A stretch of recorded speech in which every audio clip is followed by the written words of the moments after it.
అందరికీ నమస్తే, welcome to tea మాధ్యం. నేను మీ వెంకటేష్ తెనాలి. నేను మీకు ఇక్కడ ఒక వీడియో చూపిస్తా, చూడండి. నార్మల్ పర్సెప్టివ్లో చూడండి, దాని తర్వాత మనం మాట్లాడదాం.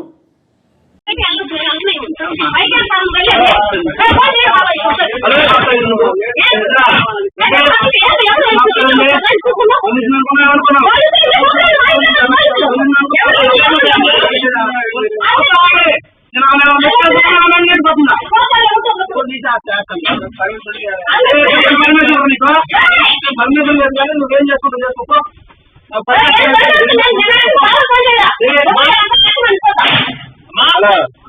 చేసుకో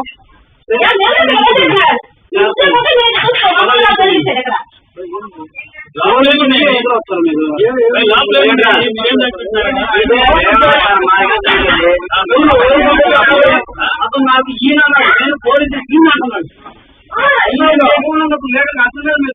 అదే చేస్తున్నాం మా బడ్జెట్ ఇస్తే సొంత రావద్దు.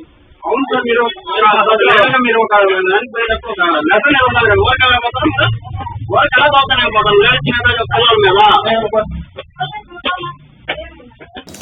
ఓకే, చూసారు కదా. ఇప్పుడు మన భారత రాజ్యాంగం ఏం చెప్తుందో విందాం. ఊరుకోరా బాబు, నీ రాజ్యాంగం ఎవరికి కావాలి? ఎంత వాళ్ళు తప్పు చేస్తుంటారు, ఏదో లోపల దాచి పెడుతున్నారు, ఆవిడ అలా చేయడం కరెక్టే అని చెప్పేసి కొంతమంది మేధావులు కింద కామెంట్స్ పెడతా ఉంటారు. ఓకేనా? ఇప్పుడు ఆవిడ ఒక లేడీ, ఆవిడ మీద ఏదైనా యాక్షన్ తీసుకోవాలంటే ఒక లేడీ కానిస్టేబుల్ కానీ ఇంకోళ్ళు కానీ ఉండాలి. అదే ఒక ఎమ్మెల్యే తరపు నుంచి కానీ ఒక ఎంపీ తరపు నుంచి కానివ్వండి, ఒక అధికార పక్షంలో ఉన్నవాడికి పోలీసులు ఇంతే దురుసుగా ప్రవర్తిస్తారా? కోర్టు ఆర్డర్ ఇచ్చి కోర్టు ఒక పర్మిషన్స్ ఇచ్చి వాళ్ళ లోపలికి వెళ్తారా? చెప్పండి. ఒక ఎమ్మెల్యే ఇంటికో, ఒక ఎంపీ ఇంటికో, లేకపోతే ఒక రౌడీ ఇంటికో, పెద్ద వీళ్ళు ఉంటారు కదా, పెద్ద ఫైనాన్షియల్గా ఇదిలో ఉన్నవాడికి కూడా వాళ్ళ ఇంట్లో కూడా అట్లాగే వెళ్ళి వాళ్ళ ఇంట్లో కూడా అట్లాగే క్రిమినల్స్ని జుట్టుపట్టుకొని నుంచి లాక్కొస్తున్నారా? లేకపోతే కోర్టు ఆర్డర్ చూసుకొని తీసుకొస్తున్నారా? ఏ పరంగా చూస్తున్నారు? పోలీసులకు శిక్ష వేసే అధికారం ఉందా? లేకపోతే కోర్టు వేసే శిక్షని పాటించే అధికారం ఉందా? ఏముంది? అది పోలీసులు చెప్పాలి. మన ఇండియన్ కాన్స్టిట్యూషన్ ఏం చెప్తుందంటే, in India police beating alleged with criminals is illegal and unconstitutional. Article 21 of the Indian Constitution guarantees the right of the life and personal liberty, which includes the protection of the cruel, inhuman or degrading treatment. Public beatings violate this is fundamental right. పోలీసులు ఇలా చేయకూడదు, వాళ్ళకి కొట్టే అధికారం లేదని చెప్పేసి article 21 ప్రకారం కూడా చెప్తుంది. అంటే వీళ్ళకి అసలు కొట్టే అధికారం లేనప్పుడు వీళ్ళు రోడ్డు మీద ఎట్లా కొడతారు? వాళ్ళు ఏదైనా క్రిమినల్స్ అయినా కానివ్వండి, రోడ్డు మీద ఎలా కొడతారు? అంటే పోలీసులు పోలీస్ స్టేషన్లో కొట్టి రోడ్డు మీద తీసుకొచ్చి కొడుతున్నారు. ఇప్పుడు రోడ్డు మీద తీసుకొచ్చి వాళ్ళ ముగ్గురులో, మన తెనాలిలో జరిగిన ఘటనలో వాళ్ళ ముగ్గురులో ఒక లాయర్ ఉన్నాడు, ఒకడేమో కాల్లో రాడ్ వేసుకున్నాడు ఉన్నాడు. కోర్టు ఆర్డర్ తీసుకొని కోర్టు ప్రకారం శిక్షలు వేయండి. ఒక కేసు కాకపోతే 10 కేసులు పెట్టండి వాడి మీద. కోర్టు ప్రకారం చేయాలి కదా. మీ అంతటి మీరు రోడ్డు మీద కూర్చోబెట్టి ఇట్లా మీ కానిస్టేబుల్, అదే కూడా ఇది సమాజ సమస్య కోసం, సమాజంలో వీడు ఇట్లా తప్పు చేశాడు, వీడు ఇట్లా ఇది చేస్తున్నాడని చెప్పేసి వాడిని కొట్టలేదు. కానిస్టేబుల్ మీదకి వీళ్ళు వెళ్ళారని చెప్పేసి చెప్తున్నారు. వాళ్ళు ఏం చెప్తున్నారు? కానిస్టేబుల్ మామూలు అడిగాడు, మమ్మల్ని మామూలు వసూలు చేస్తుంటే దాని దగ్గర అసలు మేము ఇవ్వము అని చెప్పేసి గొడవ అయిందని చెప్పేసి చెప్తున్నాడు. ఇక్కడ పోలీస్ స్టేషన్ పోలీస్ చెప్పింది నమ్మాలా, లేకపోతే వీళ్ళు చెప్పింది నమ్మాలా? దానికాడ గొడవ అయింది. ఏది అన్నది కరెక్ట్ అనేది కోర్టు డిసైడ్ చేయాల్సి ఉంటుంది. కోర్టు డిసైడ్ చేసి కోర్టు వేసిన పనిష్మెంట్ వీళ్ళు ఇంప్లిమెంట్ చేయాల్సిన ఇది వీళ్ళకు ఉంటుంది. ఇప్పుడు ఒక లేడీ మీదే ఆ విధంగా దౌర్జన్యం చేసి తోసుకుంటూ వెళ్ళిపోయారే. సరే, ఆవిడేదో అక్కడ ఏం జరిగిందో మాకైతే తెలియదు. ఆ కుర్రోడు అడుగుతున్నాడు, మీకు పర్మిషన్ ఉందా? మీకు పర్మిషన్ ఉందంటే పర్మిషన్ లేదు, ఏం చేసుకుంటావు చేసుకోపో అని చెప్పేసి ఆ కుర్రోడిని దబాయింపు చేస్తున్నారు.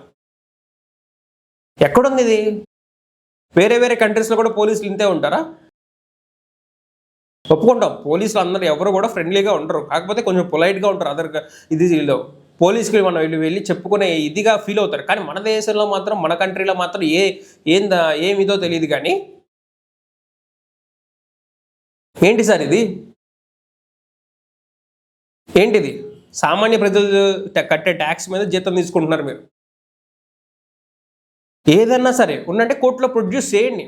కోర్టులో ప్రొడ్యూస్ చేసి వీళ్ళు శిక్ష అరుకులు లా ఇచ్చిన పనిష్మెంట్ మీరు ఇంప్లిమెంట్ చేయండి. దానికి ఎవరు అడ్డుపడరు. కానీ ఇప్పుడు మీరు ఇలా ఇది చేయడం వల్ల సమాజానికి ఏం మెసేజ్ ఇస్తున్నట్టు? మీరు తీసుకురండి. ఇప్పుడు తెనాల్లో, అదే తెనాల్లో ఒక అమ్మాయిని లాగిపెట్టి కొడితే అమ్మాయి అక్కడ స్పాట్ డెడ్, మరి ఆడిని కూడా తీసుకొచ్చి ఇక్కడే పబ్లిక్లో పెట్టి కొట్టొచ్చు కదా. 3 ఏళ్ల చిన్నారిని రేప్ చేసి చంపేస్తే వాడిని మాత్రం కోర్టులో ప్రొడ్యూస్ చేస్తారు. వాడిని కూడా ఇట్లాగే పబ్లిక్లో ఉరిదీయడమో, లేకపోతే సారీ ఆ మాట నేను వాడకూడదు, ఇలా పబ్లిక్లో కొట్టడమో ఏదో ఒకటి చేయొచ్చు కదా. అవేమీ లేకుండా మీకు ఏదైతే రీజనల్గా ఉంటాయో, మీరేదైతే బలం ప్రదర్శించగలరో అక్కడ మాత్రమే ఇది చేసి అక్కడ మాత్రమే పోలీసులు నిరూపించుకుంటా ఉంటే ఎట్లా? చేయండి. వాళ్ళని ఎందుకు కోర్టులో సబ్మిట్ చేశారు, వీళ్ళని ఎందుకు ఇది చేయట్లేదు?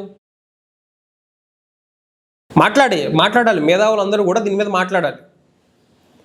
అదేనంటే కొన్నిసార్లు లా పనికిరాదు, లా ఇది చేయదు అని చెప్పేసి చెప్తా ఉంటారు. అలాంటప్పుడు అలాంటి కేసెస్లో ఇవి అంత పెద్ద కేసెస్ కాదు అని చెప్పేసి నేను భావిస్తున్నాను. కోర్టు ఆర్డర్ చూపించాలి. ఆ కుర్రోడు అడుగుతున్నాడు కదా పర్మిషన్ లేదు, గిర్మిషన్ లేదు, ఏం చేసుకుంటావు నువ్వు చేసుకోపో అని చెప్పి దోచేస్తున్నాడు. ఎంతవరకు సమంజసం ఇది? ప్రజలకే వదిలేస్తున్నాం.